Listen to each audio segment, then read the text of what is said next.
So in the colloidal solution already had two parts like number one dp and number two dm. What is dp? Dispersed phase, and number two dispersion medium.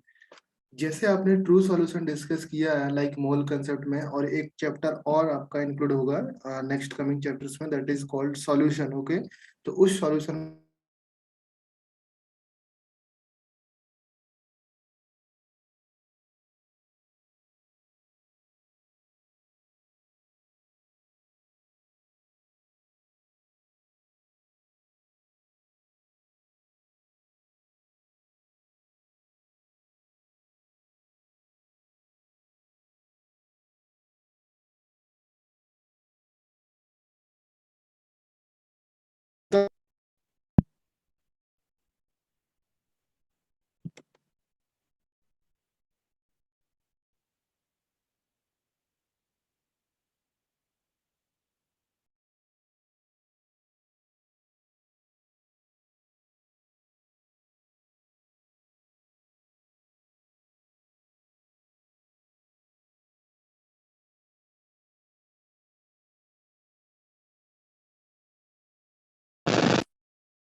Hello, am I Audible?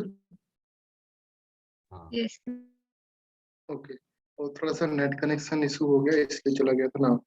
सो हम क्या discuss कर रहे थे? Basically मैंने discuss किया जैसे आपका true solution होता है, ट्रू सॉल्यूशन में दो पार्ट होते हैं, एक सॉल्यूट एक solvent. Number one solute, number one two solvent. Same type के यहाँ पर भी कोलाइडल सॉल्यूशन में भी आपके दो टाइप्स होते हैं। एक को हम बोलेंगे डिस्पर्स फेज, सेकंड को हम बोलेंगे डिस्पर्सन मीडियम। जो आपका मीडियम होगा ट्रीटेड एज अ सॉल्वेंट, उसको सॉल्वेंट की तरीके से ट्रीट करना। ओके, एंड जो आपका डिस्पर्स फेस होगा उसको हम सॉल्यूट की तरीके से ट्रीट करेंगे। ओके, सो वहां पर आपको निकालने के लिए तरीका होता है कि सॉल्वेंट की क्या होगा, सॉल्यूट क्या होगा। यहाँ पर भी सेम टाइप के मेथड होंगे, कौन सा सॉल्यूट होगा कौन सा सॉल्वेंट होगा। जनरली एक थंब रूल है कि जो आपका क्वांटिटी में ज्यादा होगा उसको हम मीडियम बोलेंगे, जो क्वांटिटी में कम होगा उसको हम फेस बोलेंगे। ओके, इससे ज्यादा आपको पढ़ना भी नहीं है अभी तक यहाँ पर। Okay, so basically there are two types like two types in the colloidal solution में दो आपके मेजर पार्ट होते हैं, फेज और medium. On the basis of physical state of disperse phase और मीडियम, कोलाइडल सॉल्यूशन को थ्री कैटेगरी में divide किया गया। Number one based on the state, number two based on the interaction between DP और DM, number third type of DP particle. DP particle means आप दिमाग में रखो कि डिस्पर्स्ड पार्टिकल बोल रहा हूँ, डिस्पर्स फेज बोल रहा हूँ। ओके, नाउ जो 8 टाइप होते हैं उससे मैंने लिखाया था, टेबल बनवाया था, solid in solid, solid in liquid, solid in gas, इस टाइप के आपका टेबल बनवाया था लास्ट क्लास में। ओके, और जो आपके बेस्ड ऑन द इंटरेक्शन था वहां पर आपके लायोफिलिक और लायोफोबिक थे। लायो मीन्स होगा आपका सॉल्वेंट, वेनेवर हम लोग यूज करेंगे सॉल्वेंट वाटर उसको हम बोलेंगे हाइड्रो, तो हाइड्रोफोबिक हो जाएगा, हाइड्रोफिलिक हो जाएगा। ये हमने लास्ट क्लास में डिस्कस किया। ओके, क्लासिफिकेशन डिस्कस होने के बाद फिर एक नेक्स्ट पॉइंट था associated colloids. Associated colloids screen मैंने अभी शेयर किया भी नहीं बेटा, चलो मैं स्क्रीन शेयर करता हूँ। स्क्रीन शेयर किया नहीं बिकॉज मैं रिवाइज करा रहा था। Okay, so don't worry, let me share screen.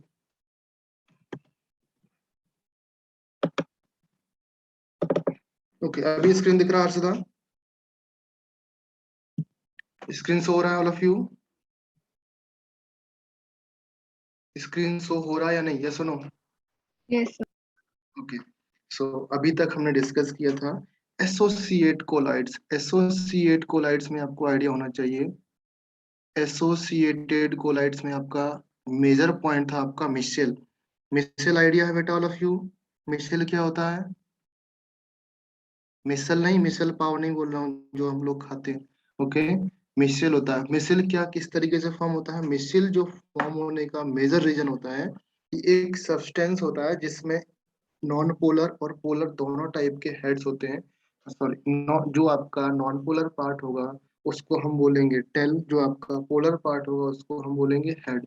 Okay, इस टाइप का हमने पढ़ा था कि ये आपका कार्बन चेन है, यहाँ पर आपका नेगेटिव पार्ट है, लेट्स से इसको मैंने सर्किल कर दिया, ये आपका नेगेटिव हेड हो गया। ओके, एंड ये आपका टेल हो गया। ये आपका पोलर पार्ट होता है, ये आपका नॉन पोलर पार्ट होता है। ओके, तो जब हम इसको वाटर में डिसॉल्व करते हैं, या वाटर में हम लोग ये पार्ट डालेंगे, या किसी भी अदर सॉल्वेंट में डालेंगे। इन द लास्ट केस हमने लिया था सॉल्वेंट, आपका क्या लिया था, वाटर लिया था ना, तभी तो हमने साबुन से हाथ धोया था ना। तो सॉल्वेंट वाटर होगा, तो इस हेड को हम बोलेंगे, क्या बोलेंगे, हाइड्रोफिलिक और फोबिक। हाइड्रोफिलिक बोलेंगे। हाइड्रो वर्ड क्यों यूज किया, बिकॉज हमको लायो यूज करना चाहिए था। लायो किसी भी सॉल्वेंट के लिए एक जनरल टर्म्स है, लायो किसी भी सॉल्वेंट के लिए एक जनरल टर्म्स है। बट व्हेन जब हम वाटर यूज करते हैं तो उसके जगह पे हम हाइड्रो वर्ड यूज करते हैं। ओके, सेम टाइप का ये जो टेल वाला पार्ट है, ये हो जाएगा आपका हाइड्रोफोबिक पार्ट।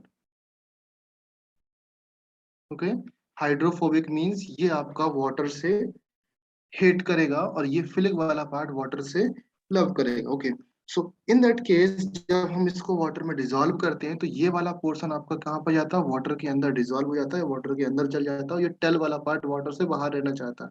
ओके, सो जब बहुत सारा कंसंट्रेशन ऑफ दिस, इसका कंसंट्रेशन हम इंक्रीज करते हैं, इन दैट केस वो आपका एक मिसेल फॉर्म हो जाता है। कल मैंने वीडियो ग्राफिक्स करके दिखाया था कि वो आपका एक मिसेल टाइप का एक स्फेयर फॉर्म हो जाएगा। स्फेयर में आपके अंदर के पार्ट इस तरीके से रहते हैं। ओके, ये आपके टेल वाले पार्ट अंदर रहेंगे और हेड वाले पार्ट आपके बाहर रहेंगे। ओके, ये आपका एक मिसेल फॉर्म हो जाता है। फिर एक टर्म्स आया था critical critical micelle concentration. Critical micelle concentration वो पार्ट है जिस टाइम पर मिसेल फॉर्म होने लगता है, वो आपका एक क्रिटिकल कंसंट्रेशन हो जाता है। ओके, ये डिटर्जेंट एंड हार्ड वाटर में आता है क्या? डिटर्जेंट हार्ड वाटर में नहीं बेटा। डिटर्जेंट मतलब एक अलग चीज है, वाटर अलग चीज है। डिटर्जेंट हम लोग साबुन है, जो हम लोग साबुन सोप वगैरह यूज करते हैं, वो अलग चीज है।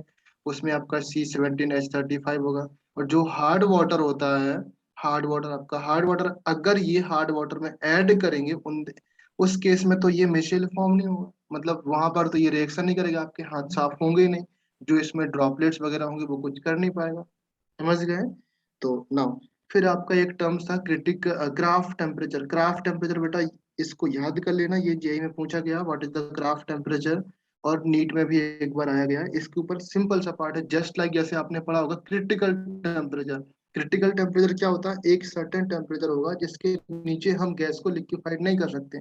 सेम टाइप का यहाँ उस टेम्परेचर, क्राफ्ट टेम्परेचर के नीचे हम गैस के अंदर मिशेल फॉर्म नहीं कर सकते। क्राफ्ट टेम्परेचर एक लोअर लिमिट होगा, उसके ऊपर हम मिसेल फॉर्म कर सकते हैं किसी भी सर्टेन अमाउंट ऑफ कंसंट्रेशन पर। ओके, अगर वो टेम्परेचर नीचे है, उस कॉलाइड सॉल्यूशन का टेम्परेचर, क्राफ्ट टेम्परेचर नीचे है, तो आप कितना भी कंसंट्रेशन ऐड करो वो आपका मिसेल फॉर्म नहीं होगा, ये आपका क्राफ्ट टेम्परेचर होगा। इसके बाद हमने सरफेक्टेंट पढ़ा होगा। सरफेक्टेंट में क्या था बेसिकली, हाँ, थ्री टाइप के सर्फेक्टेंट थे, कैटायनिक सर्फेक्टेंट, एनायनिक सर्फेक्टेंट, एक आपका नॉन आयनिक सर्फेक्टेंट। ओके, इसके बाद हमने डायरेक्टली स्टार्ट किया था the method of preparation. Okay, तो मेथड ऑफ प्रिपरेशन में हम लोग अभी प्रिपरेशन डिस्कस करने वाले हैं, फिर प्यूरिफिकेशन डिस्कस करेंगे, फिर जो प्रॉपर्टीज होती हैं आपने लाइक पढ़ा होगा, Tyndall effect properties, colligative properties, heterogeneous क्यों है आपका, ये सारी प्रॉपर्टीज हम लोग डिस्कस करेंगे। तो फर्स्ट में स्टार्ट करने वाला हूँ प्रिपरेशन। ओके, अच्छा, बिफोर स्टार्टिंग द प्रिपरेशन कुछ क्वेश्चंस के आंसर दे दो मुझे। इस फर्स्ट क्वेश्चन का आंसर क्या होने वाला है? एनीबडी? सिलिकॉन। क्या होगा आंसर? इसका आंसर क्या होने वाला है? Which of silica. The following used as a absorb water, used to absorb water, water को एब्जॉर्ब करने के लिए कौन सा सब्सटेंस यूज करते हैं? एनीबडी? सिलिका जेल किसने बोला बेटा?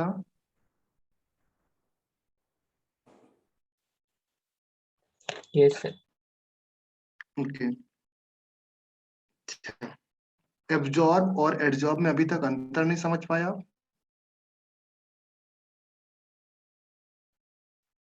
एड्जॉर्ब मतलब क्या होता है?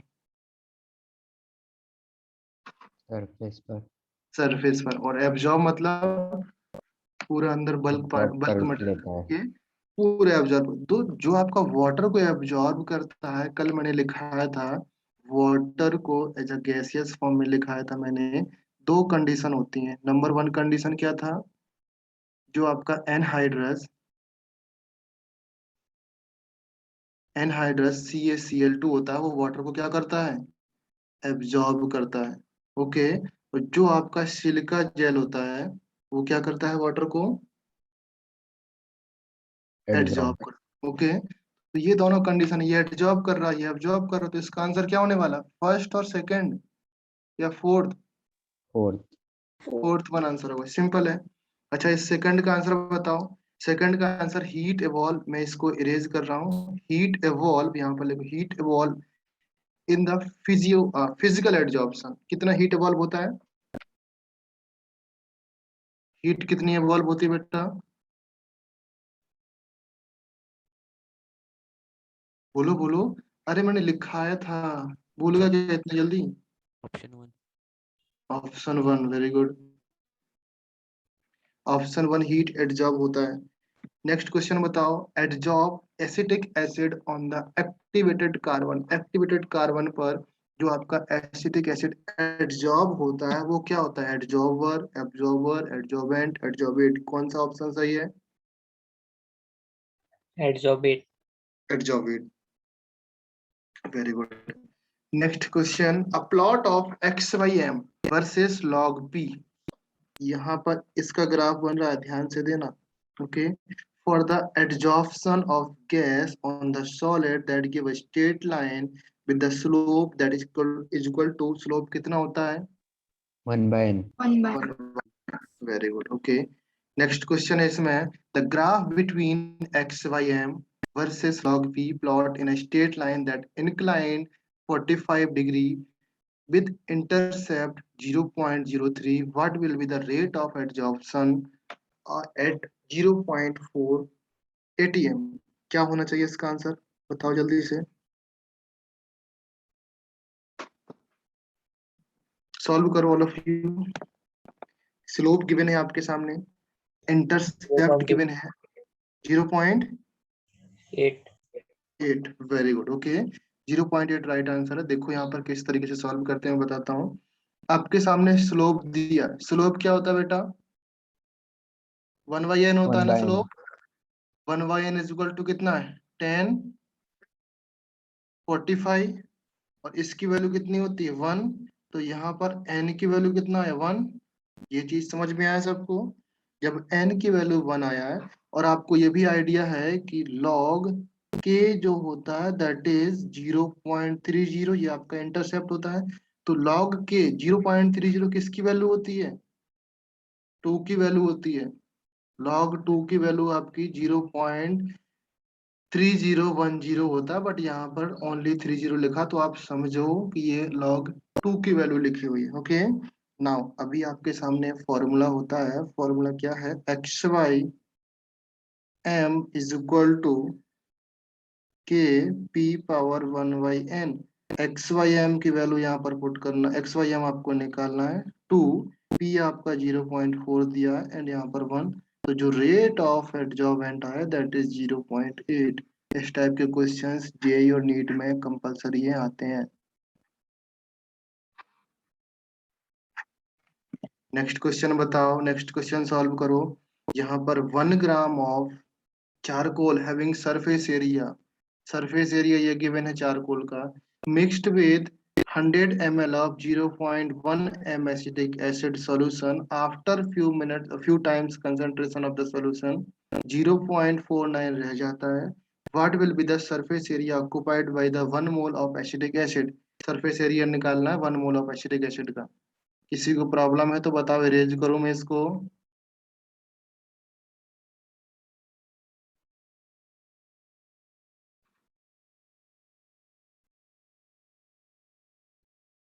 चलो इरेज कर दिया मैंने इसको।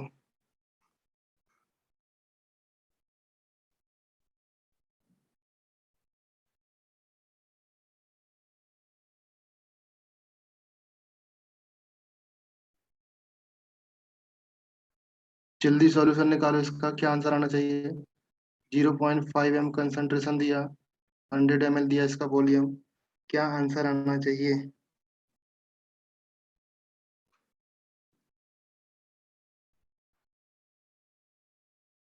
एनीबॉडी? पूर्वा, आंसर आया, सिद्धांत? प्राजिन, आयुष, विनडे, आर्यन, समर, स्वामिनी, कार्तिक, शिव प्रसाद। आंसर आया इसका? अप्रोच समझो पहले, अप्रोच किस टाइप की होती है, क्वेश्चन को सॉल्व किस तरीके से करते हैं। ऐसे डायरेक्टली मत बैठा करो सॉल्व करने के लिए। देखो, सबसे पहले उसने दिया 1 ग्राम ऑफ चारकोल दिया, दैट हैविंग सरफेस एरिया आपका चारकोल का इतना है, okay. Then mix with 100 ml, 100 ml है, 100 ml ऑफ 0.5। तो सबसे पहले आप मोल्स निकाल लो, कितना मोल्स है एसिटिक एसिड के। एसिटिक एसिड के कितने मोल्स है वो निकाल लोगे। मोल्स निकालने के लिए आप क्या करते हो, डायरेक्टली 0.5 m होता है एंड मल्टीप्लाइड कर दोगे आप किससे, 0.5 मोल पर लीटर लिखा है, तो यहाँ पर 100 ml डिवाइडेड बाई 1000 कर दोगे तो ये भी आपका लीटर में, तो यहाँ पर मोल्स आ जाएंगे कितने, 0.05। ऑल ऑफ यू राइट ना, ये मोल्स आ गए। उसने बोला कि आफ्टर दैट कुछ देर बाद उसका कंसंट्रेशन इतना रह जाता है, इसका मतलब मोल्स भी कम हो गए होंगे कि जब कंसंट्रेशन कम हुआ तो, ओके। कुछ टाइम बाद जो कंसंट्रेशन कम हो रहा है उस कंसंट्रेशन कम के मोल निकालो यहाँ पर। एसिटिक एसिड कम होने के बाद उसका 0.49 है, बट वॉल्यूम आपका वही रहेगा, सेम रहेगा, तो इस केस में आपको 0.49 पर लीटर 100 बाई 1000 आ जाएगा। एंड इस केस में आपका कंसंट्रेशन कितना, 0.049 आ जाएगा। सॉरी, इतने मोल्स आ गए, ओके। नाउ अभी बताओ मुझे, आफ्टर द रिएक्शन कितने मोल्स एडजॉर्ब हुए on the surface. Adsorb moles निकाल सकते हो, 0.001। adsorb moles is equal to 0.05 is equal to 0.049, कितना है, 0.01, नहीं, 001। 001 मोल, राइट। इतने मोल्स आए। अभी आप सोचो, इतने मोल्स आए तो इसको पार्टिकल्स में चेंज कर सकते हो। पार्टिकल्स कितने आ जाएंगे, 0.001 Na, एनी मॉलिक्यूल्स, इतना हो गया ना। अभी आप ध्यान दो, उसने बोला कि surface area occupied by each one mole या ईच वन मॉलिक्यूल, एक मॉलिक्यूल का सरफेस एरिया ने कितना ऑक्युपाइड किया वो आपको निकालना है। उस केस में क्या करना है, देखो ध्यान से। अगर मैं सरफेस एरिया निकालता हूँ तो मैं क्या करूंगा, total surface area, total surface area 3.02 into 10 power 2 लिखूंगा, total surface area that occupied by कितने मोल्स हैं, इतने मॉलिक्यूल्स या मोल लिख सकते हो आप, तो 0.01, सॉरी ये 01 इंटू 6.023 इंटू 10 पावर 23, यही आ जाएगा। 1 मोल का निकालना है। आप इस तरीके से समझो कि जो आपके, लेट से मैंने एग्जांपल दिया कि 20,000 एटम्स थे आपके, 20,000 atoms that occupied the area, जो 20,000 एटम्स है, लेट से वो आपका एरिया ऑक्युपाइड करता है 20 मीटर स्क्वायर, ओके। तो अभी मुझे निकालना है 1 एटम्स कितना ऑक्युपाई करेगा, तो आप क्या करोगे, 20 बाई 20,000 करोगे कि नहीं, इज इट राइट। तो सेम यहाँ पर किया, तो जो आपका आंसर आएगा यहाँ से वो फाइनल आंसर हो जाएगा, तो उस केस में आपका बी ऑप्शन मैच कर रहा है। बात समझ में आया, सॉल्व हो जाएगा क्वेश्चन। आई थिंक बी ही ऑप्शन मैच करना चाहिए, बिकॉज और किसी में तो आ नहीं रहा। क्लियर है, क्वेश्चन समझ में आया सबको या नहीं, ओके। सो यहाँ तक क्वेश्चन समझ में आएगा। नेक्स्ट क्वेश्चन हमने प्रिपरेशन ऑफ फिजिकल मेथड हमने देखा था, प्रिपरेशन मेथड्स, जो आपके मेथड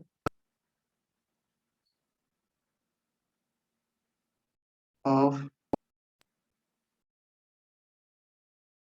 प्रिपरेशन ऑफ कोलाइड्स, ये मेथड ऑफ प्रिपरेशन देखा था। टेल मी कौन कौन से मेथड थे, फर्स्ट ऑफ ऑल बताओ दो कैटेगरी में हमने डिवाइड किया था। नंबर 1 कैटेगरी कौन सा था? Dispersion method. नंबर 1 कैटेगरी था डिस्पर्सन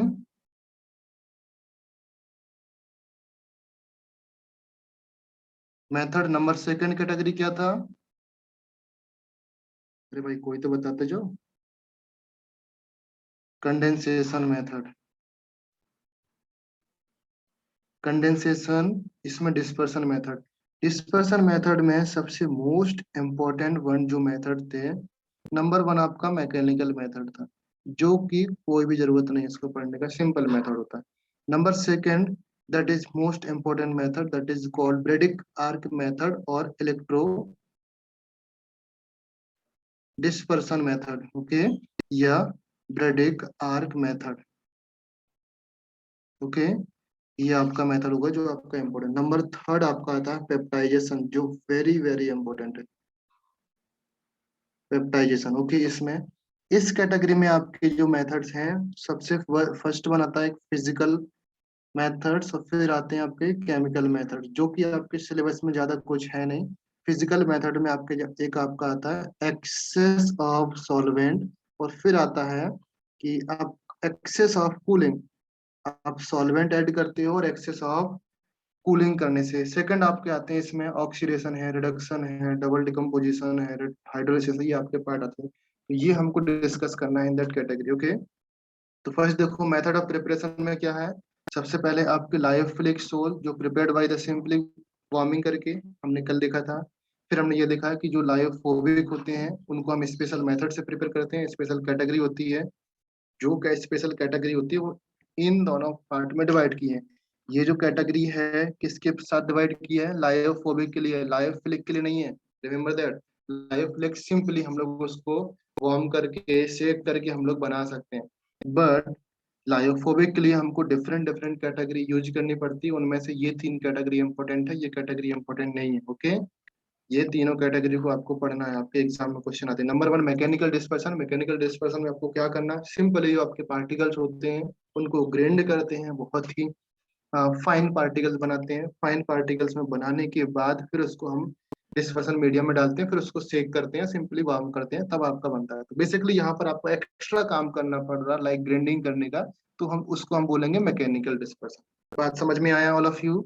यहाँ पर ग्राइंडिंग करने का काम हमको एक्स्ट्रा करना पड़ रहा है, इसलिए हम बोलेंगे मैकेनिकल डिस्पर्सन। सेकंड है आपका electro dispersion. Okay, one by one समझते जाओ। डिस्पर्सन मेथड में नंबर 1 आपका है mechanical dispersion, finally grinded disperse medium, disperse phase and then second with the dispersion medium के साथ आपको सेक करना, जिसमें आपका इंक और पेंट्स आपके मेजर एग्जांपल हैं जो आपके घर में पेंट करते हैं। जहां से पेंट आप खरीद के लाते हो, खरीदो मत, एक जगह जाओ, किसी भी बड़ी इंडस्ट्री में जाना, वहां से आप पेंट बनवा के लाना, या किसी बड़ी शॉप में जाना, वहां से आप अपने कलर का पेंट बनवा के लाना, वो आपको बताएंगे कि किस तरीके से पेंट बनवाते हैं। तो कल मैंने एग्जाम्पल दिया था, उसी के अकॉर्डिंग आप समझो। नेक्स्ट है इलेक्ट्रो डिस्पर्सन मेथड या ब्रेडिक आर्क मेथड। ये आपका इंपॉर्टेंट मेथड है, ये हमने डिस्कस किया था कल।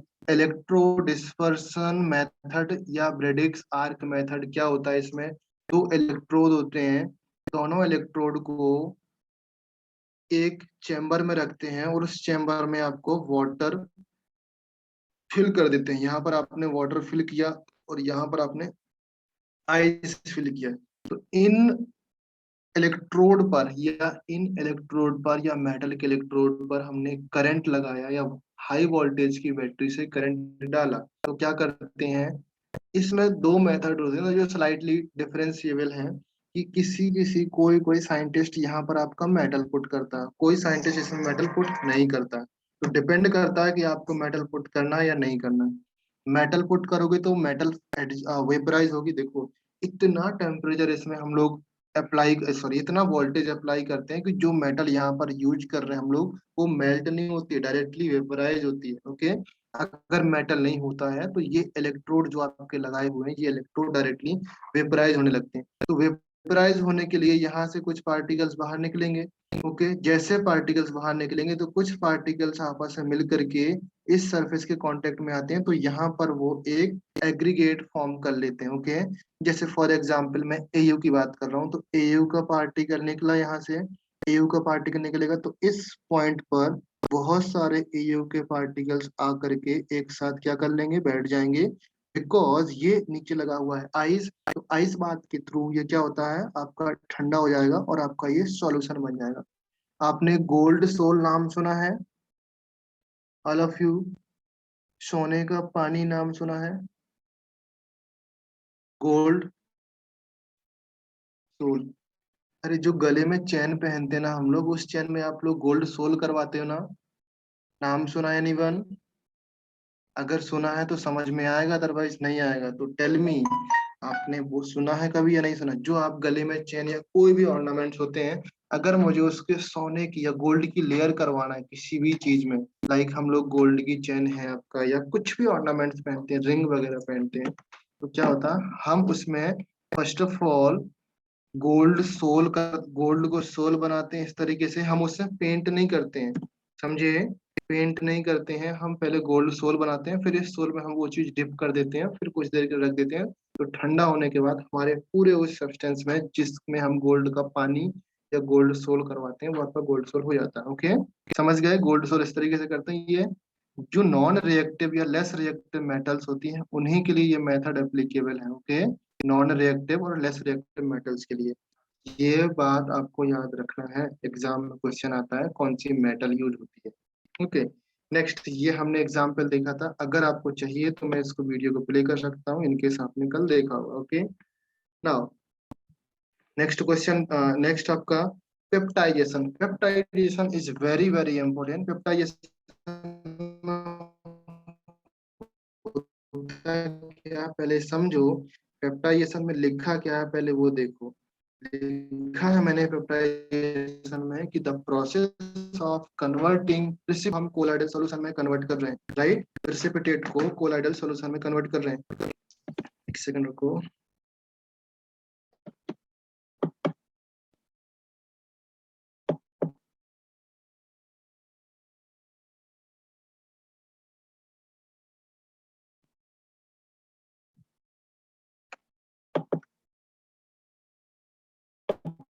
ओके, सो प्रेसिपिटेट को कोलाइडल सॉल्यूशन में कन्वर्ट करते हैं, किस तरीके से करते हैं? Any idea, anyone?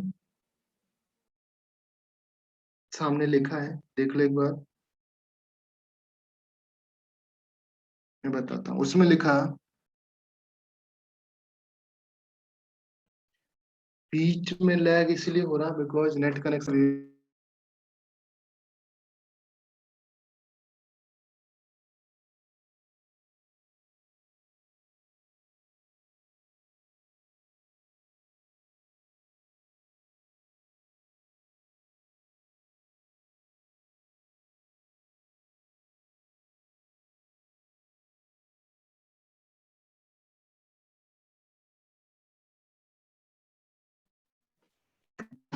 लैगिंग का प्रॉब्लम,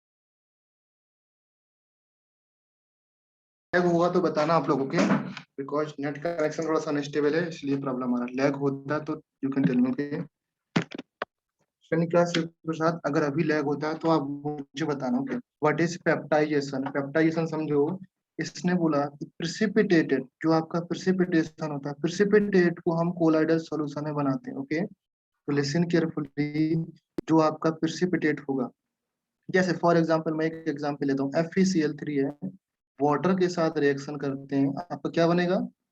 FeOH होल थ्राइस बनता है, तो ये आपका प्रेसिपिटेट हो गया। ओके, प्लस आपका HCl बनता है।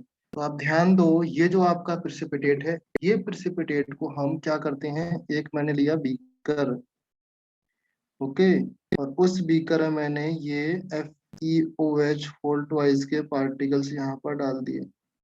इसके होल होल थ्राइस के पार्टिकल्स हैं, फेरिक हाइड्रोक्साइड के पार्टिकल्स हैं। Okay, now after that precipitate form कैसे होता है, ध्यान से देखो। इसमें हमको कॉमन आयन समझते हो, आई थिंक आपने समझा होगा। कॉमन आयन मेथड यूज करके आपको इसमें ऐड करना पड़ता है। अच्छा मुझे बताओ, FeOH होल थ्राइस में कौन कौन से आयन है? एक तो आपका Fe+3 है, सेकंड आपका OH नेगेटिव है। तो या तो आप Fe+3 वाला कोई इलेक्ट्रोलाइट यहाँ पर ऐड कर सकते हो, या फिर आप NaOH वाला कोई इलेक्ट्रोलाइट यहाँ पर ऐड कर सकते हो, डिपेंड करता है आप क्या ऐड करने वाले हो। अगर Fe+3 वाला, लेट से हम लोग इसको यूज कर सकते हैं FeCl3, कुछ अमाउंट ऑफ FeCl3 यूज कर सकते हैं। ओके, लेट से हम लोग ये चूज करते हैं। तो आपने यहाँ पर क्या ऐड किया? Fe+3 ऐड किया, राइट? क्लियर है ना? Fe+3, तो यहाँ पर Fe+3 के पार्टिकल्स हो जाएंगे प्लस कुछ Cl में। तो होता क्या, आफ्टर डिसॉल्विंग, जो आपका डिस्पर्सन मीडियम होता है, इसमें आपने क्या डिसॉल्व किया? FeCl3 डिसॉल्व किया। ओके, कुछ टाइम बाद FeCl3 जब इसमें जाएगा, अभी आप सोचो आपने क्या डिसॉल्व किया था? Fe+3 आयन, और आपके पास इसमें Fe+3 था, तो ये टोटल पार्ट आपका एक पॉजिटिव पार्ट बन जाएगा। लाइक इस पूरे सॉल्यूशन में आपके, अगर मैं बोलूं तो Fe के जो पार्टिकल्स हैं, FeOH होल थ्राइस था, और इसी के साथ आपका क्या ऐड हो गया? Fe+3 ऐड हो गया। तो टोटल इसका जो चार्ज होगा वो पॉजिटिव चार्ज हो जाएगा। इसके ऊपर जो चार्ज आएगा पॉजिटिव चार्ज आएगा, राइट? जब पॉजिटिव चार्ज आएगा तो इस सॉल्यूशन में, इसी पे ध्यान देना, इसी सॉल्यूशन को मैं सम अदर वे में रिप्रेजेंट कर रहा हूँ। जो आपका ये सॉल्यूशन है, आफ्टर मिक्सिंग, यहाँ पर पॉजिटिव चार्ज वाले पार्टिकल आपके अलग अलग रोटेट हो जाएंगे मिक्स करने के बाद। क्यों? आप ध्यान से समझो, बिकॉज Cl, तो इसमें जो पॉजिटिव चार्ज बहुत सारे आ जाएंगे, वो आपस में एक दूसरे में रिपल्सन क्रिएट करेंगे ना, तो वो आपस में दूर दूर हो जाएंगे। तो ये आपका बन जाएगा एक कोलाइडल सॉल्यूशन। बात समझ में आया? कोलाइडल सॉल्यूशन क्लियर हुआ? कोलाइडल सॉल्यूशन तो वही होता है ना, अगर जब तक ये मिक्स रहा तब तो आपको दिख रहा है आंखों से। अगर वो मिक्स नहीं रहा, दूर दूर पार्टिकल्स चले गए, तो इसका मतलब आपका कोलाइडल सॉल्यूशन बन गया। बात समझ में आया? Okay, now if you add, अगर सपोज आपने ऐड किया ओ NaOH ऐड किया आपने, बिकॉज लेट से आप बोलोगे कि सर, चलो सर आप ये क्यों नहीं ऐड करते NaOH? जब NaOH ऐड करोगे बेटा यहाँ पर, तो यहाँ पर Fe+3 की जगह पर कौन से आयंस आएंगे? OH नेगेटिव वाले आयंस आएंगे, बिकॉज कॉमन यहाँ पर क्या है? OH negative ion. तो जो टोटल आपका FeOH वाला पार्ट है, ये FeOH वाले पार्ट पर आपके टोटल्स क्या OH आयन आ जाएंगे। तो इसका जो चार्ज होगा टोटल, वो नेगेटिव चार्ज आएगा। तो इस केस में जब NaOH आप ऐड करोगे, उस केस में जो आपका फिगर बनेगा वो कुछ इस तरीके से बनेगा, नेगेटिव पार्टिकल्स आपके मूव करेंगे। समझ गए? बात देखी है, कोलाइडल सॉल्यूशन ऐसे ही बना सकते हो, ऐसे ही बना सकते हो, बट आपको कॉमन आयन के अकॉर्डिंग ही ऐड करना पड़ेगा। ऐसा नहीं है कि FeOH होल थ्राइस का सॉल्यूशन था, आप कुछ और ऐड कर रहे हो उसमें, AlCl3 ऐड करोगे तो नहीं होगा। बिकॉज यहाँ पर अगर आपने AlCl3 ऐड करने का ट्राई किया, तो यहाँ पर देखो, ना तो Al कॉमन है, ना आपका Cl कॉमन है, तो आपको कॉमन आयन यूज करना पड़ता है। ओके, तो वो बात आपको याद रखना, this is most important point. Clear है? चलो मैं, हाँ, इसमें एक बात और याद रख लो, जो ये आप प्रेसिपिटेट यूज करते, दैट इज फ्रेशली प्रेसिपिटेटेड होना चाहिए। फ्रेशली प्रेसिपिटेटेड होना चाहिए, freshly PPT। Okay, now next part, few example है। फॉर एग्जांपल जैसे AgI है, अब ध्यान से समझो। AgI आपने प्रेसिपिटेट बनाया, कुछ भी मेथड से बनाया हो, कहीं से बनाया हो, तुरंत आपने रेडी किया AgI। अगर AgI को मुझे कोलाइडल सॉल्यूशन बनाना है, तो उस केस में मुझे इन दोनों में से या तो Ag होना चाहिए पॉजिटिव वाला, या तो I नेगेटिव वाला, कोई एक कॉमन आयन वाला एलिमेंट ऐड करना चाहिए। यस और नो? तो यहाँ पर क्या किया? AgNO3 ऐड किया। जैसे AgNO3 ऐड किया तो यहाँ पर कॉमन कौन सा है, Ag वाला पार्ट कॉमन है, तो इसके साथ Ag वाला पार्ट आ गया। दिख रहा है आपको ऑल ऑफ यू, ये वाला पार्ट दिख रहा है ना। तो टोटल इसके ऊपर कौन सा चार्ज आएगा, दैट इज पॉजिटिव चार्ज आएगा, और NO3 वाला पार्ट आपका सॉल्यूशन में घूमता रहेगा। तो ये आपका Ag का सॉल्यूशन बन गया। बात समझ में आया, क्लियर है? ओके, सेम सेकंड पॉइंट देखो, इन केस आपने AgI लिया, अगर वहां पर आपने Ki लगा दिया तो यहाँ पर कॉमन आयन किसके ऊपर लगेगा, I नेगेटिव के ऊपर, यस और नो? यहाँ पर कॉमन आयन किसके ऊपर लगेगा, Ag पॉजिटिव के ऊपर। अगर आप समझ पा रहे हो तो बताओ यस और नो, ये होगा या नहीं होगा? All of you, Shiv Prasad, sir common common है। आयन लगा। Common sir ion common means, ion नहीं समझ आया। कॉमन आयन नहीं समझ में आया। Common ion means common A9 समझो। लेट से मैंने बोला देखो, अगर आपको कॉमन आयन Ag, आपने प्रेसिपिटेट बनाना तो आ जाएगा ना, AgI। प्रेसिपिटेट आपको बनाना किसी भी मेथड से, PPT बनाना तो आता होगा। लेट से मैंने फिर से वही एग्जांपल लेता हूँ, FeCl3 है, वाटर के साथ रिएक्शन करते हैं आपने, FeOH होल थ्राइस, ये बन गया प्रेसिपिटेट। जो पेप्टाइजेशन रिएक्शन है वो यहाँ से स्टार्ट होती है, यहाँ से कोई मतलब नहीं इसके पीछे का कहाँ से आप क्या लेके आए हो। तो AgI जो आपका पोर्शन है, AgI आप कहाँ से किस तरीके से बनाया कोई मतलब नहीं है, बट ये फ्रेशली प्रिपेयर्ड होना चाहिए, मतलब रिसेंटली तुरंत के तुरंत बनाया हुआ होना चाहिए। इतना बात समझ में आया? हाँ सर। AgI फ्रेशली प्रिपेयर्ड होना चाहिए। फ्रेशली प्रिपेयर्ड मीन्स कहीं से भी हो, रिसेंटली बनाया होना चाहिए। तो AgI में कौन कौन से आयन से बताओ, एक Ag पॉजिटिव है और एक आई नेगेटिव। I negative. तो आपको ऐसा सब्सटेंस ऐड करना है जो जिसमें Ag पॉजिटिव हो या फिर I नेगेटिव हो, वही तो कॉमन आयन होगा। हम अगर इसको मुझे कोलाइडल सॉल्यूशन बनाना है तो मैं इसमें क्या ऐड करूंगा, एक सब्सटेंस को ऐड करना है जिसमें कॉमन आयन होना चाहिए। कॉमन आयन मीन्स या तो Ag हो उसमें या I नेगेटिव हो। तो इस एग्जाम्पल के केस में क्या लिया, AgNO3, तो यहाँ पर क्या कॉमन है, जी। Ag पॉजिटिव कॉमन है। यहाँ तक बात समझ में आया? तो जो आपका सॉल्यूशन बनने वाला दैट इज AgI तो था ही, और AgI के पास में आपका Ag पॉजिटिव आ जाएगा। तो इस पूरे सॉल्यूशन को हम लोग as a positive particle treat करेंगे, और जो इसका साथ में ट्रीट होगा, जो यहाँ पर पार्टिकल्स आ जाएंगे आपके, यहाँ पर बाकी पार्टिकल्स होंगे वो आपके NO3 हो जाएगा। ये बात समझ में आया? कॉमन आयन अभी समझ में आया ऑल ऑफ यू?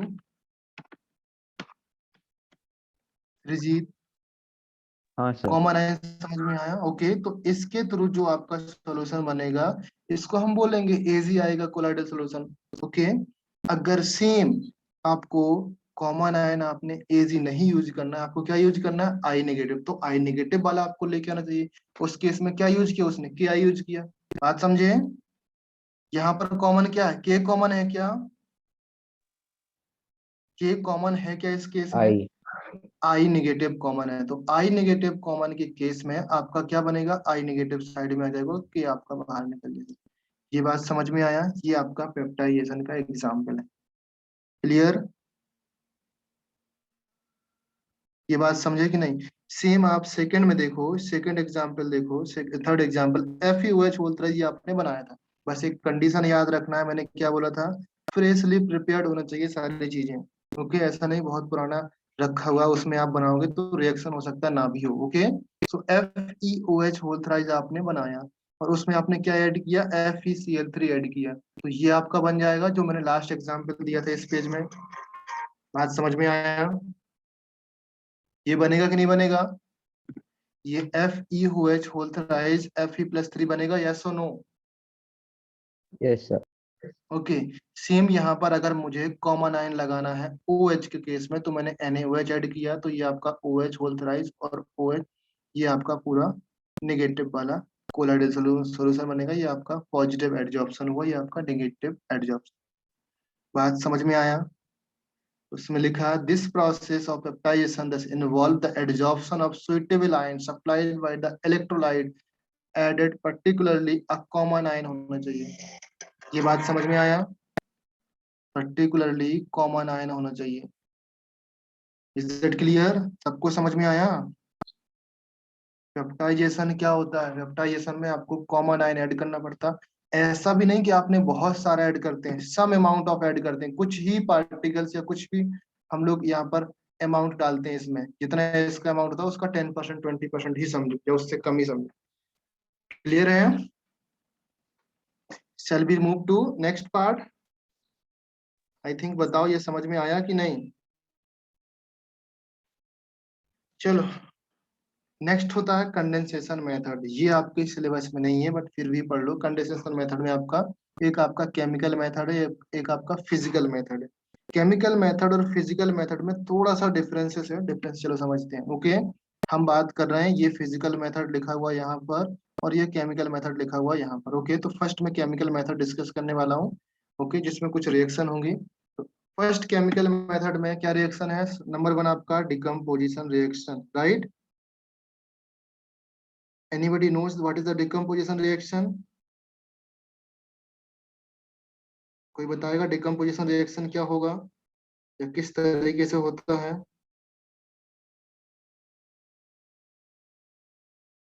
सर वो CaCO3 का CO और CO। ओके, देखो हमको सॉल्व ही बनाना है, तो कोलाइडल सॉल्यूशन भी बनाना है। तो इस केस में चलो पहले आप रिएक्शन लिखो। फर्स्ट आपका डबल डिस्प्लेसमेंट है, सेकंड आपका ऑक्सीडेशन से भी आप कोलाइडल सॉल्यूशन बना सकते हो, रिडक्शन से भी आप कोलाइडल सॉल्यूशन बना सकते हो, हाइड्रोलिसिस से भी आप कोलाइडल सॉल्यूशन बना सकते हो। ये आपके chemical methods. Okay, but exam में नहीं आते हैं, याद रखना है। सिर्फ आपकी जो रिएक्शन है वो आपको याद रखना पड़ेगा कि किससे क्या बनता है। अगर मैं बात करूं डबल डिकम्पोजिशन की, तो यहाँ पर देखो आर्सेनिक लिखा और ऑक्सीजन लिखा। यहाँ पर मैंने क्या किया, जो ऑक्सीजन है, ऑक्सीजन को इस H2S के साथ लेके गया और इस H2S का S आपका किसके साथ लेके गया? इसके साथ। ये आपका डबल डिकम्पोजिशन रिएक्शन लिखा, समझे? तो डबल डबल डिकम्पोजिशन रिएक्शन में आपका AH2S3 बनता है, इसका येलो कलर सॉल्यूशन होता है। तो ये आपका येलो कलर सॉल्यूशन हो गया। इसमें डिस्पर्स मीडियम क्या है? मीडियम ये है और ये आपका DP है। समझ गए? बात समझ में आया? डबल डिकम्पोजिशन 10th का पार्ट है, रिएक्शन मैंने बता दिया बस। एक्सिस ऑफ H2 होना चाहिए इस केस में।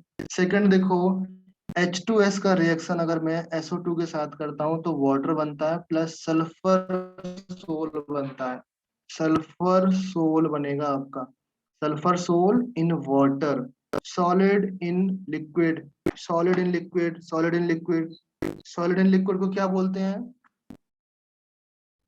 सोल बोलते हैं भाई। सॉल्यूशन सोल चल रहा, लिखा भी है ब्रैकेट में। ओके, नेक्स्ट आपका आता है रिडक्शन प्रोसेस। रिडक्शन प्रोसेस की रिएक्शन मेजरली इंपॉर्टेंट है, डायरेक्टली आएगा और कुछ भी नहीं पूछने वाले इसमें। ओके, तो ये आपका आइडिया हो गया। यहाँ पर क्या होता है? AuCl3।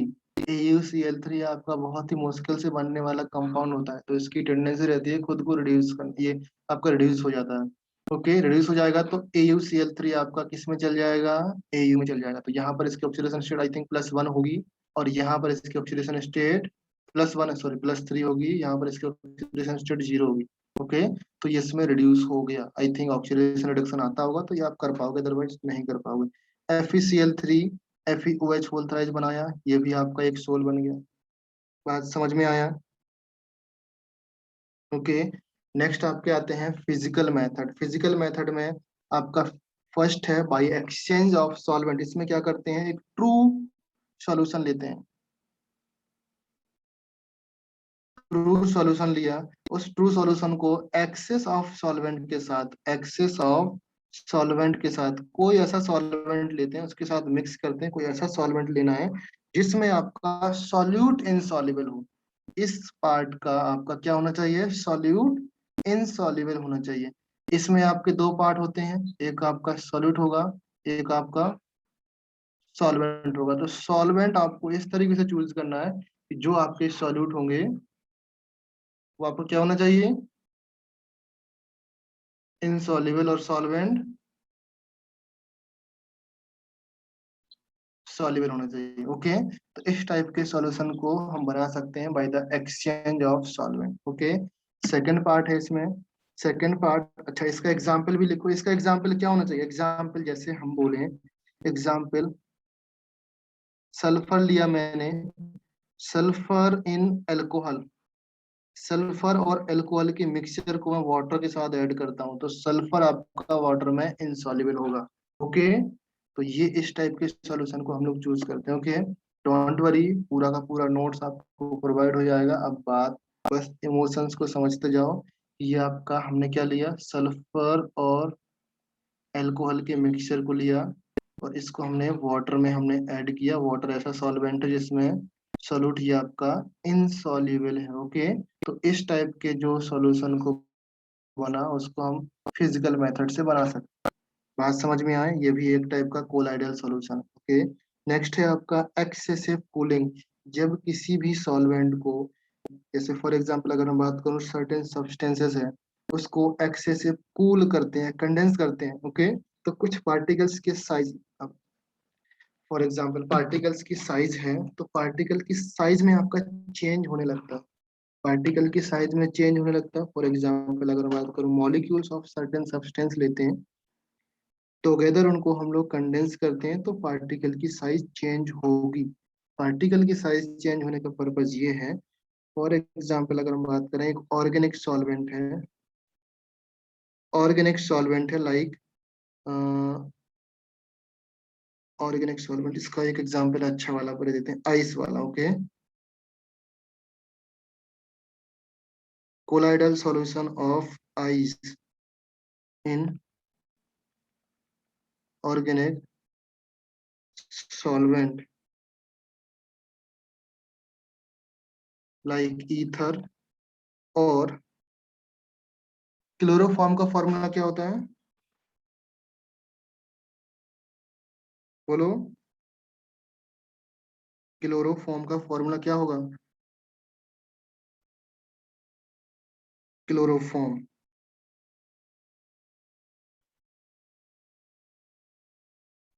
Prepared by freezing. ये आपका एग्जाम्पल है जो आपका एग्जाम में डायरेक्टली आता है बट आया नहीं कभी, बोर्ड में आता है बट बोर्ड्स में। हाँ, एक पॉइंट इंपॉर्टेंट पॉइंट मैं भूल गया आपको बताने के लिए, बहुत ही इससे पहले वाली क्लास में बताया, जो आपका स्टेट बोर्ड है बेटा,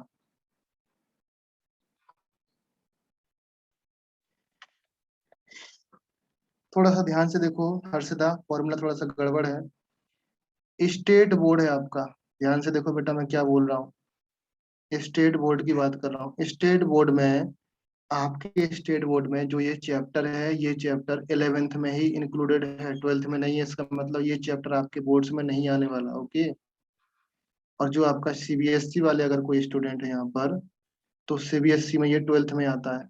ओके, तो ये बात याद रखना, 11th में आपका स्टेट बोर्ड में है तो ये आपके अभी जो 12th के एग्जाम देने वाले हो उसमें आपका ये चैप्टर नहीं आएगा। ओके, तो उसके अकॉर्डिंग आपको रीड करना है, यहाँ तक समझे। फिर आपका ये क्वेश्चन आपको सॉल्व करना है बेटा, the nature of colloidal solution of 10 when excessive FeCl3 is added to precipitated FeCl3। कौन सा जो आपका सॉल्यूशन ऑफ 10 होगा उसका नेचर क्या होगा, बता सकते हो या नहीं? हम्म, पॉजिटिव और नेगेटिव? पॉजिटिव। पॉजिटिव। ओके, तो इस टाइप के क्वेश्चन आते हैं, which of the following will form the negatively charge colloidal solution. Negatively charge colloidal solution आपको देखना है कौन सा फॉर्म होगा। तो यहाँ पर मोल्स दिए हैं और कंसंट्रेशन दिया है, आप इसको कैलकुलेट करके मिली मोल्स निकाल के या नॉर्मली मोल्स निकाल के आप इसको कैलकुलेट करना पड़ेगा। Okay, clear? नाउ नेक्स्ट है आपका प्यूरिफिकेशन ऑफ कोलाइडल सॉल्यूशन। इसका प्यूरिफिकेशन किस तरीके से करते हैं पहले ये समझ लो। प्यूरिफिकेशन करने के लिए बेसिकली 3 मेथड्स हैं। Number 1 dialysis, number second electrodialysis, number third है आपका अल्ट्रा फिल्ट्रेशन। डायलिसिस का मतलब वही होता है जो आपका किडनी का काम होता है। किडनी समझते हो ऑल ऑफ यू, ऐसा ही कुछ होता है किडनी। किडनी का काम क्या होता है, एनीबॉडी? आपने पढ़ा ना डायलिसिस में कोई आदमी बीमार पड़ता है तो डायलिसिस में रखना पड़ता है उसको। हैव यू लिसन, कभी आपने सुना है इसका नाम, डायलिसिस का नाम सुना है या यस नहीं? सर। क्या होता है डायलिसिस, एनीबॉडी? सर वो ब्लड निकाल के हाँ, ब्लड निकाल के, प्योर करते हैं फिर। यस, और प्योर करते हैं। देखो होता क्या है, जो हम चीजें खाते हैं, लाइक हमने कुछ भी सब्जी वगैरह खाना खाते हैं, वो एक टाइप का स्टार्च और ग्लूकोज होता है। ओके, आप समझो स्टार्च समझो या ग्लूकोज समझो, कि स्टार्च ही समझो कि स्टार्च होता है। तो जो आपका एक इंटेस्टाइन में जाएगा खाना, इंटेस्टाइन से क्या होता है, ग्लूकोज निकालेगा। ग्लूकोज आपका ब्लड लेके जाएगा। ब्लड कहाँ लेके जाएगा, ब्लड जो आपका होता है, पहले ये समझो पूरा, एक फॉर्म बनाता हूँ मैं। आई थिंक कुछ तो आपको समझ में आना चाहिए। स्टार्च आपका कहाँ पर जाएगा, इंटेस्टाइन में जाएगा। इंटेस्टाइन से जो आपका ब्लड होगा, ब्लड इसको ग्लूकोज निकालेगा। ब्लड जो होगा ग्लूकोज निकालेगा, और इस ग्लूकोज को लेके जाएगा सब जगह पर, बिकॉज ये एनर्जी होती है। कहाँ पर लेके जाएगा, सब जगह पर लेके जाएगा, आपके माइंड से लेकर के हाथ पैर, ओके, हर जगह पर यहाँ पर ग्लूकोज लेके जाएगा। तो जब ग्लूकोज सब जगह देने जाएगा, तो जो आपकी सेल होती है या कोई भी बॉडी का ऐसा पार्ट होगा, कुछ वेस्ट मटेरियल भी देंगे इसको। ओके, तो वेस्ट मटेरियल वापस लेकर के ये जाएगा, तो वापस वेस्ट मटेरियल में जैसे आपका CO2 होता है या अमोनिया वगैरह होता है या कुछ और भी आपके वेस्ट मटेरियल होंगे, जैसे CO2 लेके जाएगा तो ये तो आपके लंग्स को दे देगा, तो CO2 लंग्स बाहर निकाल देगा बाय द ब्रीदिंग। फिर आपका जो अमोनिया और other particles, other waste material होते हैं, वो आपके कहाँ पर जाते हैं, किडनी के पास। ओके, तो किडनी क्या करता है, इन सब पार्टिकल्स को फिल्टर करता है, इन सब जो वेस्ट मटेरियल को फिल्टर करता है, फिर कुछ आपके अमोनिया और यूरिन के फॉर्म में बाहर निकल जाते हैं। ओके, तो फिल्टर करने का काम बेसिकली किडनी का होता है। फिल्टर करने का काम किडनी का होता है। बात समझ में आया? और फिर आपका प्योर ब्लड जाएगा, तो प्योर ब्लड फिर से ये काम करने लगेगा यहाँ से। बात समझे? प्योर ब्लड आपका किडनी से निकल के फिर से आपका घूमने लगेगा। ये आपका डायलिसिस प्रोसेस होता है।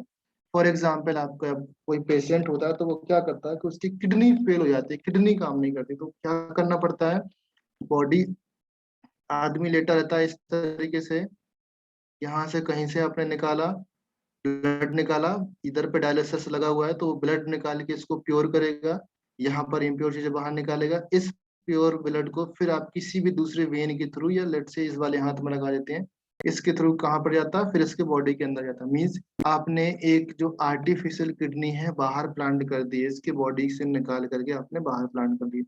बात समझ में आया?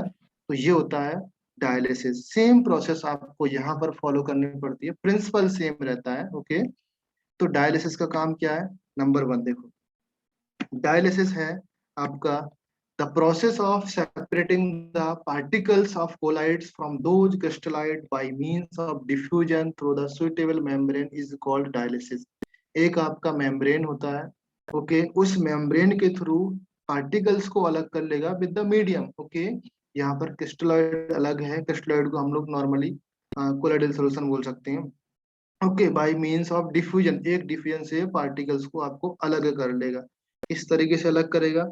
अलग करने का प्रिंसिपल क्या होगा, जो आपकी मेम्ब्रेन होगी, मेम्ब्रेन किस तरीके से होता है, देखो, the principle based on the colloidal particles can not pass through the parchment of cellphone membrane. एक आपका पार्चमेंट मेम्ब्रेन लगेगा या सेलोफोन लगेगा, उससे पास नहीं होते। इस तरीके से प्रिंसिपल लगाया जाता है इसमें, कि जो आपके कोलाइडल सॉल्यूशन होते हैं वो आपके पास नहीं हो पाते हैं, बाकी सारी चीजें पास हो जाती हैं। बात समझ में आया? फॉर एग्जाम्पल, जो हमने यहाँ पर बता रहा था मैं, यहाँ पर ब्लड लेके आएगा वेस्ट मटेरियल, तो वेस्ट मटेरियल को ये रोक करके किडनी बाकी ब्लड को बाहर जाने देता है, तो ब्लड को बाहर निकाल दिया, फिर से ब्लड अपना काम करने लगेगा, और आपको यहाँ पर क्या, वेस्ट मटेरियल को रोक लेगा। सेम यहाँ पर है, आपने क्या किया, कोलाइडल सोल्यूशन में कोलाइड को रोक लिया, बाकी पार्टिकल्स, बाकी चीजों को बाहर न जाने दिया। ओके, तो थर्ड पॉइंट क्या है, the impurity slowly diffuse out the bag. जो बैग में आपकी इम्प्यूरिटीज बनेंगी उसको हम स्लोली बाहर निकाल लेंगे। Okay, behind the pure colloidal solution. Okay, and the distil water, जो आपका, देखो पहले फिगर समझो, फिगर से आप समझ पाओगे। लेट से ये आपका एक बीकर लिया यहाँ पर, ओके, इस बीकर में कोलाइडल पार्टिकल्स और कोलाइडल सॉल्यूशन लिया हमने। ओके, फिर यहाँ पर वाटर मिक्स कर दिया। वाटर आपका फ्लो यहाँ पर कंप्लीटली जारी रहेगा, कंटिन्यू रहेगा फ्लो, वाटर वाटर फ्लो। इसमें हमने क्रिस्टलॉइड फिल किया और सोल पार्टिकल्स पूरा मिक्स किया। तो आपने क्या किया, यहाँ पर एक मेम्ब्रेन लगी रहती है। ओके, ये मेम्ब्रेन लगी रहती है, ये आप समझो ये पूरा मेम्ब्रेन है, यहाँ पर लगा दो। ओके, किसी किसी बुक में आपका सिर्फ नीचे लगाते हैं, तो क्या करता है, ये पार्टिकल्स जो होंगे यहाँ से, यहाँ से पार्टिकल्स नीचे निकलने लगेंगे, ये पार्टिकल्स बाहर निकलेंगे। कौन से पार्टिकल्स बाहर निकलेंगे? इसके पार्टिकल्स बाहर निकलेंगे, कोलाइड पार्टिकल्स आपके अंदर रह जाएंगे और जो क्रिस्टलाइड वाले पार्टिकल्स है वो आपके बाहर आ जाएंगे। बात समझ में आया? क्रिस्टलाइड वाले पार्टिकल्स आपके बाहर आ जाएंगे और जो कोलाइड्स वाले पार्टिकल है वो आपके अंदर ही रहेंगे। ओके, फिर इस बैग को हम लोग निकाल के अलग कर लेंगे, फिर बैग को साफ कर लेंगे, फिर हमने फिर से ये पुट कर दिया। ओके, तो ये आपका प्रोसेस चलता रहता है। नाउ ये फोर्थ पॉइंट, जो वाटर वाला पॉइंट, क्यों मैंने बोला वाटर कंटिन्यूअसली बहता रहना चाहिए? बिकॉज एक पॉइंट ऑफ टाइम पर डिफ्यूजन समझते हैं, पहले ये बताओ डिफ्यूजन, डिफ्यूजन का मीनिंग ही यही रहता है हायर कंसंट्रेशन से लोअर कंसंट्रेशन में जाना। ओके, जब हायर कंसंट्रेशन से लोअर कंसंट्रेशन में जाता है, ये इसका कंसंट्रेशन बहुत हायर रहेगा। ओके, और यहाँ पर कंसंट्रेशन बहुत लोअर रहेगा, तो ये एलिमेंट इसके क्रिस्टलाइड जो आपके क्रिस्टलाइड के पार्टिकल्स है वो बाहर निकलना चाहेंगे। एक पॉइंट ऑफ टाइम पर लेट से हम एज्यूम करते हैं कि वाटर का फ्लो नहीं है, तो एक पॉइंट ऑफ टाइम पर इसका कंसंट्रेशन और इस बैग के अंदर का कंसंट्रेशन इक्वल हो जाएगा। उस पॉइंट ऑफ टाइम पर तो फिर आपका सोल्यूशन, ये जो सिस्टम है डायलिसिस, काम नहीं करेगा। तो इसलिए हमें कंटिन्यूअसली वाटर को फ्लो कंटिन्यू करता रहना चाहिए, वाटर आपको चेंज करते रहना चाहिए। ओके, तो यहाँ पर लिखा है the distil water change frequently to avoid the accumulation of crystalloid, otherwise they may start diffusion back into bag. ये आपके डिफ्यूजन से फिर से आपके बैग में जाने का चांसेस रहता है, या आपका एक कंसंट्रेशन लेवल इक्वल होने से प्रोसेस आपकी रुक जाती है। बात समझ में आया? डायलिसिस क्या होगा? डायलिसिस फिर से समझो, the process of separating of the particles, particles को सेपरेट करने की एक प्रोसेस है। ओके, जस्ट लाइक हम क्या करते हैं, आप अपना किडनी से याद किया करो, किडनी में जो आपका वेस्ट मटेरियल प्लस ब्लड आता है, तो ब्लड को आपको जाने देता है और वेस्ट मटेरियल को रोक के रख लेता है। तो जो किडनी काम करती है, किडनी के अंदर कुछ फंक्शंस होते होंगे, सेम फंक्शंस इसमें भी होते हैं। तो यहाँ पर एक पार्चमेंट मेम्ब्रेन लगी रहती है, वो पार्चमेंट बोल सकते हो उसको, या सेलोफेन मेम्ब्रेन बोल सकते हो। ओके, तो इस मेम्ब्रेन के थ्रू आपके जो कोलाइड पार्टिकल हैं वो बाहर नहीं निकल पाते हैं, सिर्फ आपके क्रिस्टलाइड जाते हैं, या आप बोल सकते हो मीडियम भर बाहर निकलते हैं और फेज आपके अंदर रह सकते हैं। राइट, जो आपका मीडियम होता है वो बाहर निकल जाएगा और डिस्पर्स फेज आपके अंदर रह जाएंगे, या सॉल्यूट आपके अंदर रह जाएंगे, सॉल्यूट आपके बाहर निकल जाएंगे। ये आपका सिर्फ समझने के पॉइंट ऑफ व्यू से है। अगर कभी भी किसी को एग्जाम में किसी को आंसर देना है तो क्रिस्टलॉइड के टर्म्स में ही आंसर देना। डिस्पर्स्ड फेस और डिस्पर्सन मीडियम ही दो चीजें होती हैं, सॉल्यूट सॉल्वेंट नाम की कोई चीज इसमें नहीं यूज करते हम लोग। समझने के पॉइंट ऑफ व्यू से बताया मैंने कि सॉल्यूट कौन है, सॉल्वेंट कौन है। ओके, जो आपके कोलाइड्स होते हैं वो आपके अंदर रह जाएंगे, बाकी पार्टिकल आपके बाहर निकल जाएंगे। ओके, ऐसा मत करो यार। ओके, तो ये क्लियर हुआ। नाउ नेक्स्ट, हम इसमें आपका नेक्स्ट क्या है, नेक्स्ट है dialysis can be use for the removing HCl from the ferric oxide. ये आपका एक एग्जांपल है, dialysis can be use for removing HCl from ferric oxide, से हम HCl रिमूव कर सकते हैं। Okay, now prolong dialysis can cause the colloids to coagulate. अगर आपने डायलिसिस बहुत देर तक करते रहे, बहुत देर तक करते रहे, अच्छा आपको याद है घर में जब आप चाय बनाते हो, चाय बनाते हैं तो चाय छानने की जो छन्नी होती है, चलनी होती है, छान जो भी आप बोलते हो, छन्नी चलनी बोलते हो, तो उस चलनी से आपका चाय चाय बाहर निकल जाता है और चाय पत्ती आपके ऊपर रह जाती है। सेम प्रोसेस तो यहाँ पर है, यहाँ पर भी वही किया ना।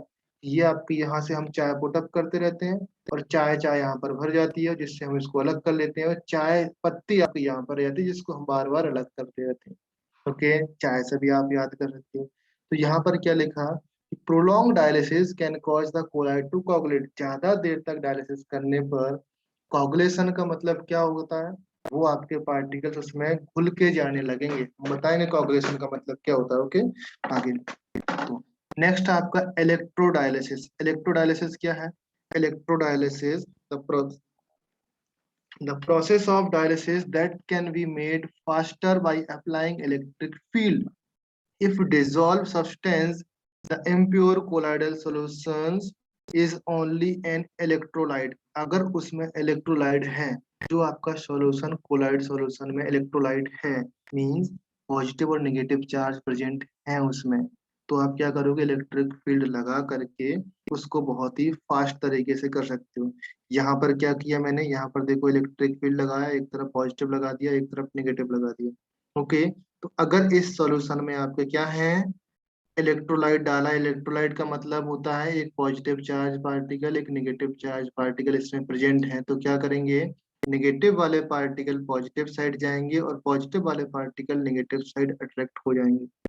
बात समझ में आया, नेगेटिव वाले पार्टिकल पॉजिटिव साइड जाएंगे और पॉजिटिव वाले पार्टिकल नेगेटिव साइड जाएंगे। Is that clear? तो आपका ये डिफ्यूजन जल्दी से होने लगेगा, ये प्रोसेस थोड़ा सा फास्ट हो जाएगी, इंक्रीज हो जाएगी। कुछ नहीं है, यहाँ पर 2 पॉइंट अलग से लगा दिए। ओके, जैसे हम किसी चीज को हम जल्दी जल्दी से निकालते हैं, एक आदमी लेटा था इस तरीके से, अभी उस आदमी के हाथ से ब्लड निकालना था, तो पहले तो नॉर्मली ब्लड निकल रहा था, अपने आप निकल रहा था, अभी क्या किया, यहाँ पर एक ऐसा डिवाइस लगा दिया जो ब्लड को सक करके निकाल रहा है, समझे पॉइंट। इसी तरीके से यहाँ पर एक ऐसा डिवाइस लगाया है जो आपके नेगेटिव पार्टिकल्स को खींच रहा है, यहाँ पर पॉजिटिव पार्टिकल को खींच रहा है, ये आपका electrodialysis. Process of dialysis can be made faster by the electric field. आप इलेक्ट्रिक फील्ड अप्लाई करोगे डायलिसिस प्रोसेस में, तब आपका इलेक्ट्रोडायलिसिस बन जाएगा। नेक्स्ट है आपका अल्ट्रा फिल्ट्रेशन। अल्ट्रा फिल्ट्रेशन बहुत ही सिंपल है। सिंपली आपका एक, सबसे पहले देखो कि जो आपके सोल पार्टिकल्स होते हैं एक ऑर्डिनरी फिल्टर से पास हो जाते हैं। फिल्टर पेपर देखा कभी? फिल्टर पेपर देखा एनीबॉडी? फिल्टर पेपर देखा या नहीं देखा एनीबॉडी? फिल्टर पेपर देखा या नहीं देखा?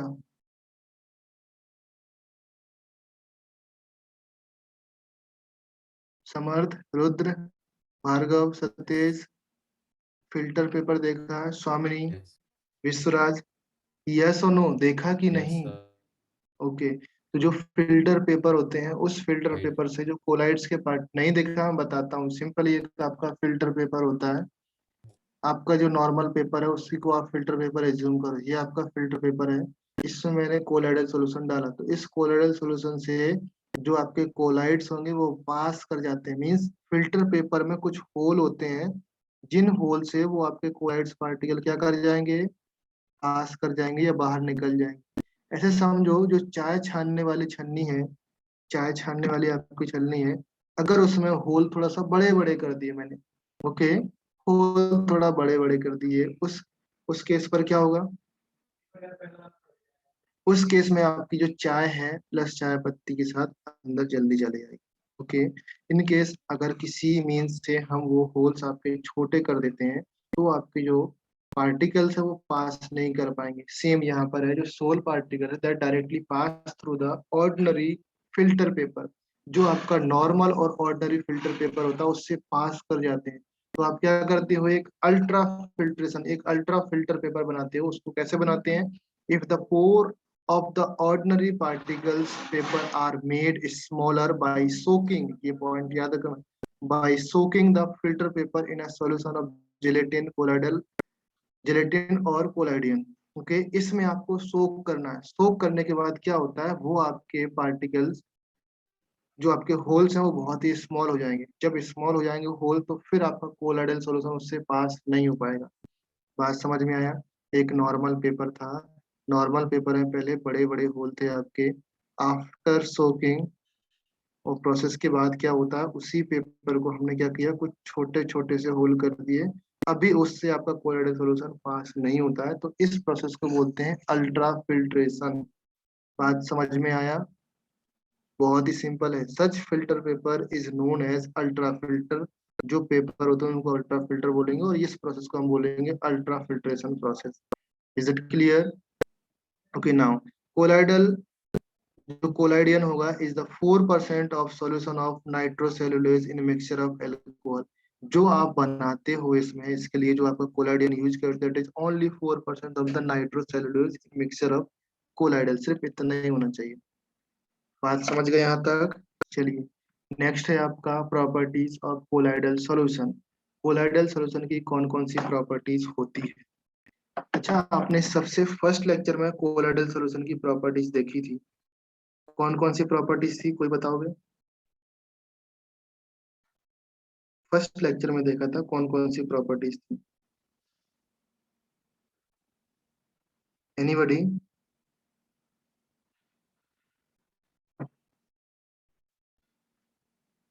नहीं पता, मैं बताता हूँ। एक आपका कॉलीगेटिव प्रॉपर्टीज है, फिर आपका हेट्रोजीनियस। ये पार्टिकल्स हेट्रोजीनियस होते हैं कि नहीं होते हैं? कोलाइडल सॉल्यूशन हेट्रोजीनियस होते हैं या होमोजीनियस? कॉलीगेटिव प्रॉपर्टीज नहीं होगा आइडिया, इसको छोड़ दो, ही बताऊंगा मैं। बट हेट्रोजीनियस आइडिया है ना, the colloidal solution are heterogeneous. And next filterability. Filterability means heterogeneous है तो इन्हें फिल्टरेबिलिटी होगी या नहीं होगी? अगर नॉर्मल फिल्टर है तो फिल्टर हो जाएंगे, अगर नॉर्मल अल्ट्रा फिल्टर है तो आपका फिल्टर नहीं हो पाएंगे। ओके, फिर आपका नेक्स्ट पॉइंट है आपका ऑप्टिकल प्रॉपर्टीज, जिसको हम टिंडल इफेक्ट के नाम से जानते हैं। ओके, ये आपका 1 मार्क्स में आ सकता है एग्जाम में क्वेश्चन, टिंडल इफेक्ट क्या होता है। फिर नेक्स्ट है टिंडल इफेक्ट में आपकी विजिबिलिटी आएगा, फिर आपका काइनेटिक प्रॉपर्टीज आएगा। काइनेटिक प्रॉपर्टीज में जैसे हमको ब्राउनियन मूवमेंट पढ़ना पड़ेगा, फिर आपका विस्कोसिटी पढ़ना, फिर आपका कलर। ये कंपाउंड्स के पास कलर क्या होते हैं, जो आपके कोलाइडल सॉल्यूशन होते हैं वो कलरफुल होते हैं या नहीं होते हैं। फिर आपका चार्ज ऑन कोलाइडल पार्टिकल्स, जो आपने देखा था ना पेप्टाइजेशन में, वही सेम टू सेम प्रोसेस यहाँ पर अप्लाई होगी। चार्ज आपका पॉजिटिव चार्ज होगा या नेगेटिव चार्ज होगा, ये ऑलमोस्ट पेप्टाइजेशन का पार्ट होगा।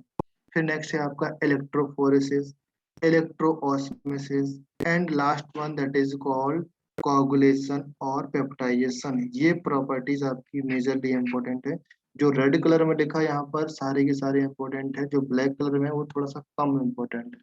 रेड कलर वाले से क्वेश्चन डेफिनेटली डेफिनेटली डेफिनेटली आता है।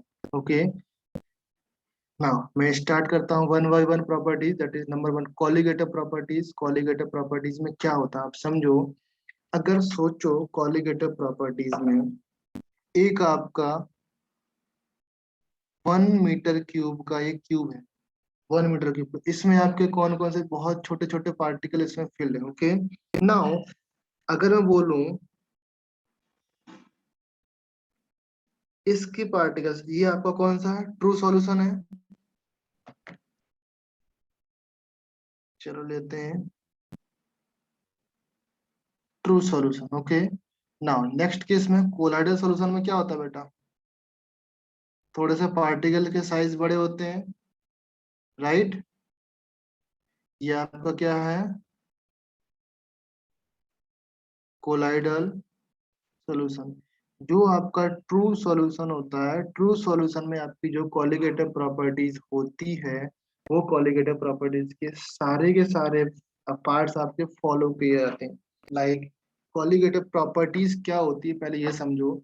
डिस्पर्सन इन प्रेशर, टेम्परेचर में increase, dispersion in boiling point, depression in boiling point.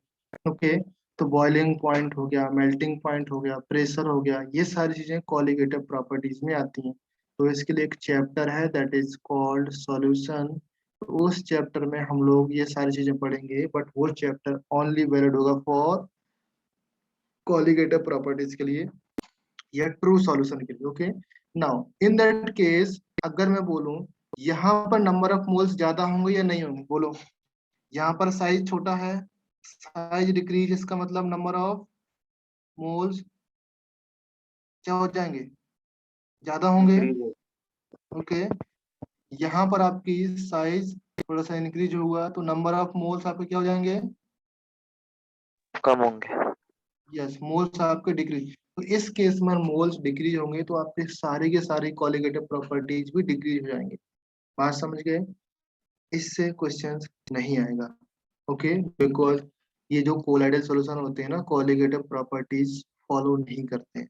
Okay, बस यही बताने के लिए कि जो कॉलीगेटिव प्रॉपर्टीज होती हैं वो at the times of size decrease करने पर या साइज इंक्रीज करने पर, यहाँ पर आपकी साइज छोटी है या नंबर ऑफ मोल्स इंक्रीज करने पर वो कॉलीगेटिव प्रॉपर्टीज इंक्रीज होती है, बट यहाँ पर नहीं होता। तो सिर्फ यही बताने के लिए मैंने बताया कि ये कॉलीगेटिव प्रॉपर्टीज फॉलो नहीं करेंगे। बात समझ में आया।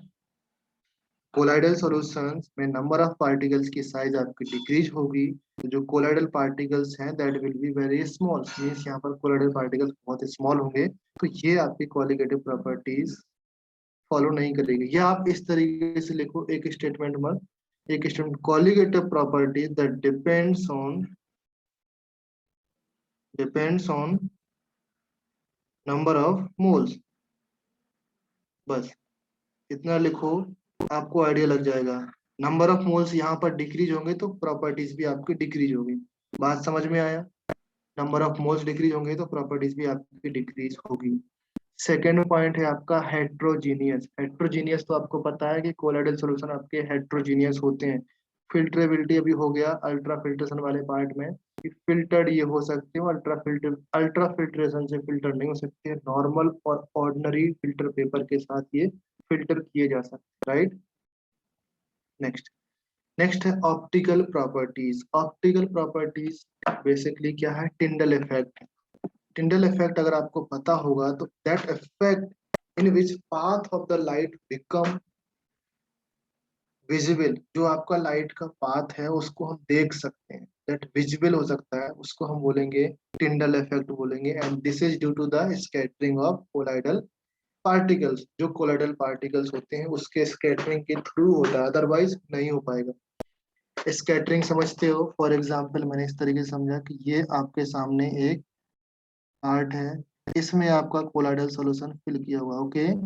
यहाँ से आप देख रहे हो, ऊपर से देख रहे हो, यहाँ से आपका लाइट का पार्टिकल्स आया, ओके। ये लाइट आया इस तरीके से, ये लाइट आएगा। तो आपने क्या करना है इसमें, जो बेसिकली प्रॉपर्टीज ये, यहाँ से जो लाइट परपेंडिकुलर आती है इस पॉइंट पर, जब हम इसमें देखते हैं, ये बात याद रखना, टिंडल इफेक्ट। ये जो टिंडल ने एक्सपेरिमेंट किया था ये डार्क रूम में किया था, तो इसने देखा कि इस पॉइंट पर आपका कोई इफेक्ट नहीं पड़ता है। समझे? इस पॉइंट पर आपका कोई इफेक्ट नहीं पड़ता है। समझ गए बेटा? क्लियर है? बात समझ में आया? पार्टिकल आपका डार्क दिखता है किसके लिए है? और ट्रू सॉल्यूशन। ट्रू सॉल्यूशन में इसका मतलब ये है कि लाइट आपकी आती है और ये लाइट आपकी डायरेक्टली पास होकर निकल जाती है। समझे? लाइट सॉल्यूशन में आई और पास होकर निकल गई, इसके सॉल्यूशन के अंदर कुछ भी मतलब फील नहीं हुआ सॉल्यूशन को।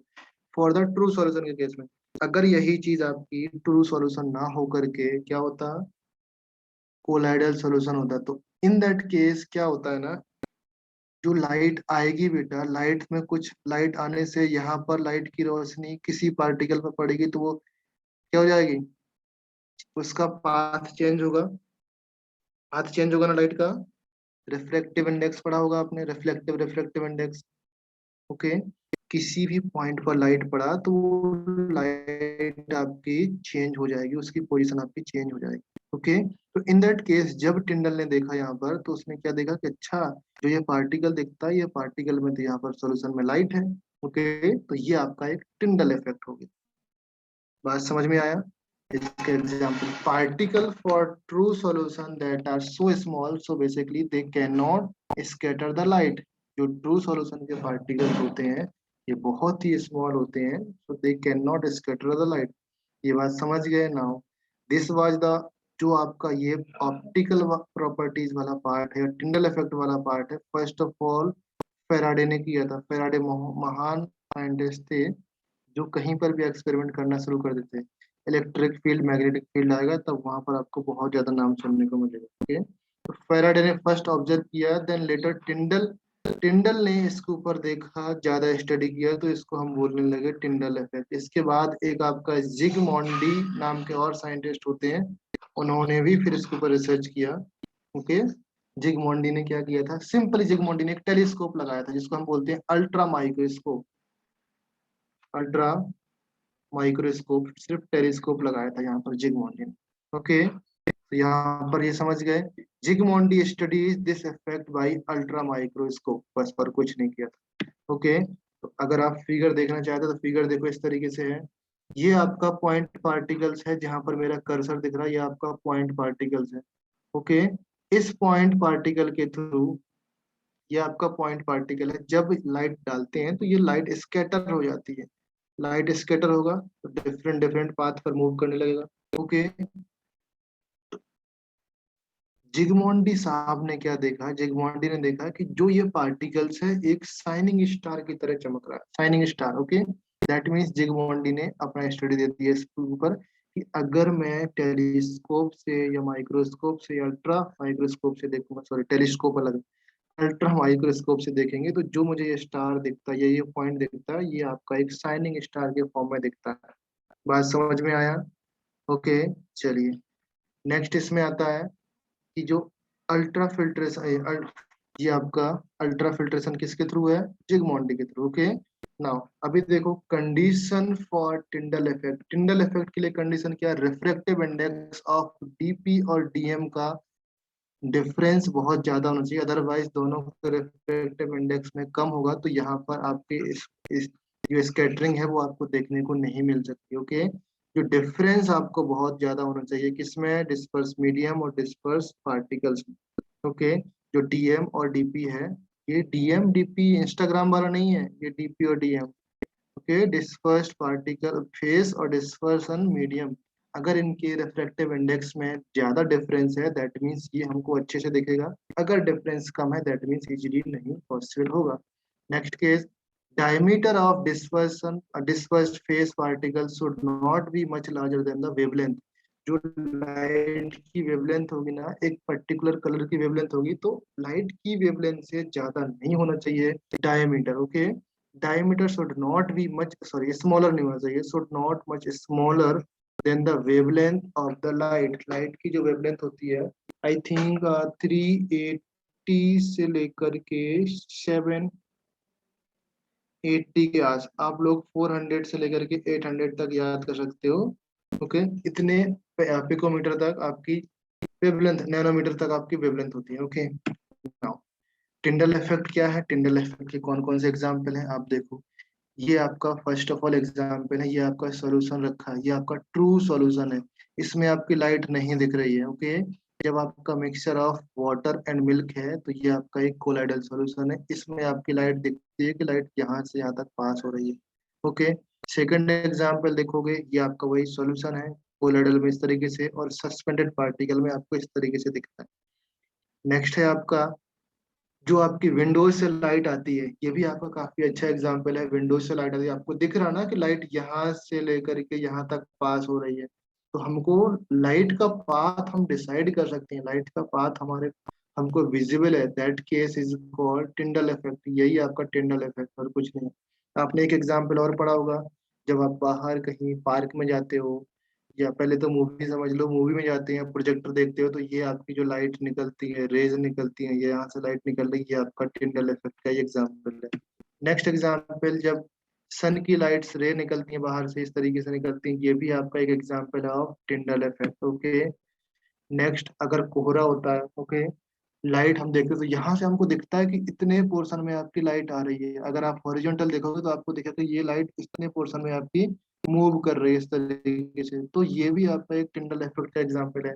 अगर आप कोई फ्लाइट में ट्रेवल किए होगे, बैठते हो, तो आपको इस तरीके से रेज दिखती हैं, this is also example of Tyndall effect, right. ये सारे टिंडल इफेक्ट के एग्जाम्पल है। इसमें मैंने इतना सारा पॉइंट बता दिया, बट 1 मार्क्स का क्वेश्चन आएगा और हो सकता है ना भी आए। ओके, सो ध्यान रखना उस तरीके से। नाउ काइनेटिक प्रॉपर्टीज क्या होती है? The properties of colloids that are regular zigzag motion. जो जिगजैग मोशन में जो आपके कोलाइड पार्टिकल्स होते हैं बेटा, वो जिगजैग मोशन में घूमते रहते हैं, कहीं पर कहीं भी घूमते रहते हैं। ओके, तो उसको हम बोलेंगे जो सेटलिंग और सेटलिंग के लिए प्रिवेंट करते हैं। पार्टिकल्स आपके कहीं ना कहीं मूव करते रहते हैं, फॉर एग्जाम्पल ये पार्टिकल यहाँ पर मूव किया, लेट से ये वाला पार्टिकल आपकी सेटलिंग करने के लिए, ये वाला पार्टिकल नीचे सेटलिंग करने के लिए जा रहा था, तो दूसरा पार्टिकल आके इसको टच कर दिया, तो क्या हो जाएगा? अब इस पार्टिकल में कुछ मोशन आ गया तो ये मूव करने लगेगा। ओके, तो ये प्रिवेंट करते हैं सेटलिंग के लिए भी और मूव के लिए भी। मतलब अगर कोई ज्यादा स्पीड में पार्टिकल जा रहा है तो उसको उससे टक्कर खा करके, ओके, वो आपको उसको प्रिवेंट, उसकी मोशन में चेंज भी ला सकते हैं, और कोई आदमी, कोई पार्टिकल आपका सेटल हो रहा है तो उसको मोशन में भी ला सकते हैं। ओके, तो ये थ्योरी किसने दी थी? ब्राउनियन नाम के साइंटिस्ट थे, जो आपके बॉटनिस्ट थे। ओके, उन्होंने ये थ्योरी दिया था। ओके, ना तो इसमें आपका एक विस्कसिटी होता है। विस्कसिटी एक चीज है, अब सोचो अगर विस्कस कोई भी लिक्विड है उसकी विस्कसिटी बहुत ज्यादा है, इसका मतलब ये पार्टिकल्स मूव नहीं कर पाएंगे इजीली। अगर विस्कसिटी इंक्रीज होगा तो मूवमेंट ऑफ पार्टिकल्स क्या होगा? डिक्रीज और इंक्रीज, ये डिक्रीज होगा। अगर आपका पार्टिकल, नंबर ऑफ पार्टिकल्स के अमाउंट्स मीन्स बहुत सारे पार्टिकल्स यहाँ पर डाल दिए हैं, बहुत सारे पार्टिकल्स डाल दिए हैं, इन दैट केस जब आपके पार्टिकल्स बहुत सारे डालेंगे, पार्टिकल्स का अमाउंट आपका डिक्रीज हो जाएगा तो विस्कोसिटी भी आपकी डिक्रीज हो जाएगी, राइट? अगर पार्टिकल्स की अमाउंट ज्यादा है। नेक्स्ट आपका पार्टिकल साइज, अगर पार्टिकल साइज आपकी डिक्रीज होती है तो विस्कोसिटी आपकी क्या हो जाएगी? डिक्रीज और इंक्रीज? विस्कोसिटी आपकी डिक्रीज होगी, विस्कोसिटी डिक्रीज तो आपका मूवमेंट आपका इंक्रीज हो जाएगा।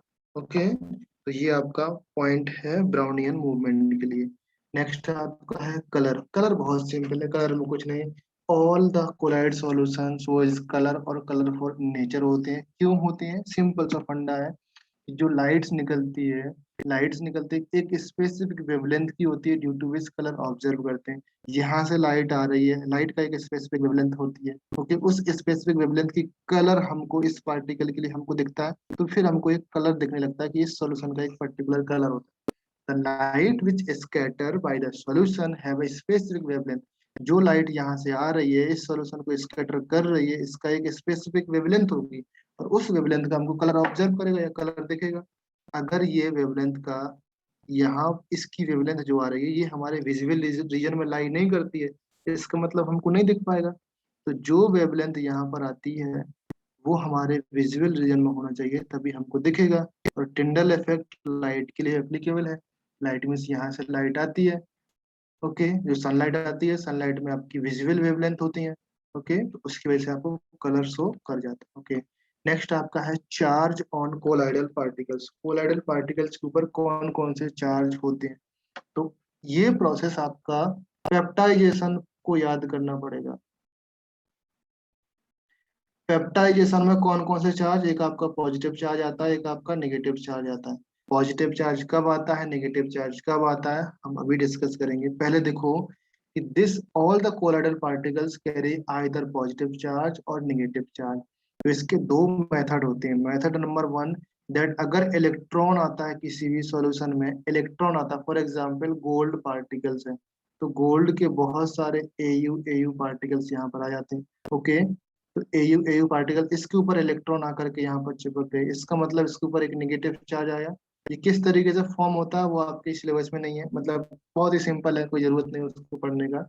जो आपका गोल्ड सोल बनता है, गोल्ड सोल बनाने के प्रोसेस में आपका एयू, ये सारे एयू के पार्टिकल्स हैं, ओके, इसके ऊपर इलेक्ट्रॉन सेटल डाउन हो जाता है। तो इलेक्ट्रॉन सेटल डाउन हो जाएगा तो आप ऊपर से ऑब्जर्व करोगे, जब आप देखोगे तो इसके ऊपर आपको सिर्फ और सिर्फ नेगेटिव चार्ज दिखेगा। इन दैट केस हम बोलेंगे कि ये आपका एक इलेक्ट्रॉन फॉर्म ऑफ सॉल्यूशन है, आपको एक नेगेटिव चार्ज दिख रहा है। हमको क्या दिखेगा? जो कैरीज करते हैं पार्टिकल्स वो आपका एक नेगेटिव चार्ज होगा या पॉजिटिव चार्ज होगा, तो यहाँ पर आपको एक नेगेटिव चार्ज शो हो रहा है। बात समझ में आया? नाउ सेकेंड पॉइंट जो काफी फेमस है, जो आपका इंपॉर्टेंट है, by absorbing the common ion on themselves and occupy the positive और नेगेटिव चार्ज। ये आपकी पेप्टाइजेशन की डेफिनेशन है।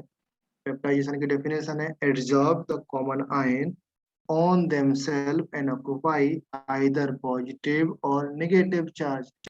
पॉजिटिव चार्ज और नेगेटिव चार्ज क्या कर सकते हैं?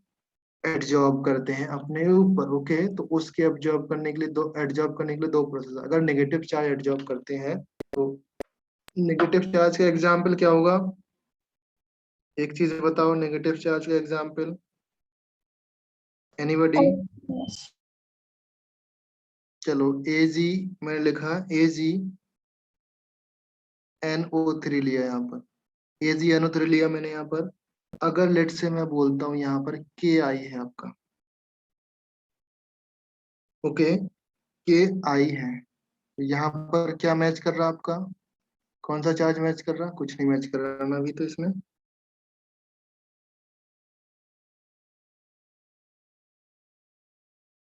इसमें आपको कौन सा, यहाँ पर AgI था, राइट, और यहाँ पर Ki था, ओके। ना अभी आप ध्यान से देखो, AgI है और Ki है, ओके, AgI और Ki। अच्छा, इस केस में आप इस तरीके से समझो, एक आपका AgNO3 प्लस Ki है। अभी आप समझना थोड़ा सा ध्यान से, इस केस में आपने एक सॉल्यूशन बनाया या वाटर में मिक्स करके आपका क्या बनेगा? Ki बनेगा, राइट। और प्लस आपका सॉरी के आई नहीं बनेगा, AgI बनेगा, प्लस आपका KNO3, राइट राइट, ये बनेगा कि नहीं बनेगा? Is it okay? नाउ अभी ध्यान से समझो। लेट्स से मैं लेता हूँ ये आपका लिमिटेड, ये आपका लिमिटेड है और ये आपका एक्सेस मीडियम, ओके, ये आपका एक्सेस है, ये आपका लिमिटेड है। चलो इस तरीके से ले लेते हैं कि ये आपके 10 मोल्स हैं, इसके आपके 10 मोल्स हैं, तो इसके 10 पार्टिकल्स रहेंगे या इसके 10 पार्टिकल्स रहेंगे। लेट्स से के आई के ले लेते हैं 100 पार्टिकल्स और इसके ले लेते हैं 100 पार्टिकल्स। ये बात समझ में आया कि आई के आपके 100 पार्टिकल्स हैं और इसके 100 पार्टिकल्स। जो आपका AgI बनेगा, AgI कितना बनेगा? आपके पास क्या है पहले आप ध्यान से समझो, Ag है, Ag आपके पास 10 था, ओके, और NO3 आपके पास कितना, यहाँ पर आपका K कितना था, वो भी 10, वो 100 था, ओके, एंड यहाँ पर आपका I कितना है, वो आपका 100 है, और आपका NO3 कितना है, वो आपका 10 है। आपको बनाना है AgI। AgI आपका कितना बनेगा? 10 बनेगा, और 10 बनेगा, यहाँ पर I आपके 90 बच जाएंगे। हम पार्टिकल्स की बात कर रहे हैं, ओके, फॉर एन एग्जाम्पल लिया, Ag का भी 10 होगा और AI का भी 10 होगा। ये बात समझ में आया? यस और नो? यहाँ पर भी आपके इसके भी 10 होंगे और इसके भी 10 होंगे, तो सॉल्यूशन में आपके कितना बच जाएगा? कि आई कितना बचेगा? ये आपका 90 बचेगा, ये भी आपके 90 बचेंगे। यस और नो? इन दैट केस आपके आई नेगेटिव सॉल्यूशन में है ना, तो आप क्या बनोगा, सॉल्यूशन क्या बनेगा? AgI आपका ये रहेगा, और AgI के ऊपर आपके आई नेगेटिव इस तरीके से आ जाएंगे, आई नेगेटिव, आई नेगेटिव, आई नेगेटिव, आई नेगेटिव, आई नेगेटिव, आई नेगेटिव, आई नेगेटिव, आई नेगेटिव, आई नेगेटिव, इस तरीके से आपका बन जाएगा। ये बात समझ में आया? क्लियर है? इसको हम इस फॉर्म से भी लिख सकते हैं, AgI लिखते हैं, और इसको हम negative, negative, negative, negative, negative, negative, negative, ये लिख सकते हैं ना। देखो अगर आपको समझ में आया होगा तो ये मैंने एक एग्जाम्पल लिखा था किसके लिए, Fe के केस के लिए एग्जाम्पल है, आपको थोड़ा सा समझ में आएगा, ध्यान दो इसको।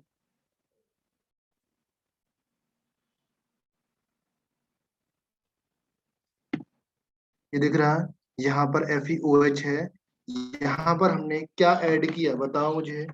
Fe, इसकी रिएक्शन बता दो मुझे। FeOH होल थ्राइस में मैंने क्या ऐड किया होगा? FeCl3 ऐड किया होगा, राइट। FeCl3 आपका एक्सेस अमाउंट में होगा यहाँ पर, तो ये इसके पॉजिटिव चार्ज आपके यहाँ पर आके सेटल डाउन हो गए, ओके, ये आपके पॉजिटिव पॉजिटिव चार्ज हो गए। नाउ ये क्या है? ये आपके Cl नेगेटिव वाले हैं जो आपके डिस्पर्सन मीडियम है, राइट। ये बात समझ में आया? ये आपका नेगेटिव एडजॉर्प्शन हुआ।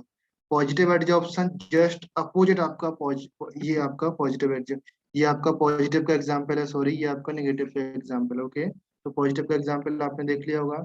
नाउ कुछ आपके पॉजिटिव और नेगेटिव चार्ज पार्टिकल्स होते हैं, कौन कौन से पॉजिटिव चार्ज होंगे, कौन कौन से नेगेटिव चार्ज होंगे, ये आपका वेरी इंपॉर्टेंट टेबल है, एग्जाम में डायरेक्टली क्वेश्चन उठ के आता है। और हीमोग्लोबिन के केस में तो काफी ज्यादा है। इसके लिए तो एक नोट होता है कि blood is naturally occurring negatively charge colloid, but haemoglobin आपका कैसा है? पॉजिटिवली कोलाइड है, ओके, ये आपको याद रखना है। ब्लड जो है वो आपका नेगेटिवली चार्ज कोलाइड है, बट हीमोग्लोबिन आपका पॉजिटिवली चार्ज कोलाइड है। ये बात आपको याद रखना, ये टेबल आपको कंप्लीटली याद करना है, ओके। नाउ फिर देखो यहाँ पर थोड़ा सा और इम्पोर्टेंट पॉइंट है इसी के रिगार्डिंग। अगर ये पॉइंट्स, चलिए इसको हम लोग नेक्स्ट क्लास में देखते हैं, ओके, इसको हम लोग नेक्स्ट क्लास में देखते हैं, okay. So bye bye everyone, you can leave now. थोड़ा सा और रह गया था बट बाय बाय।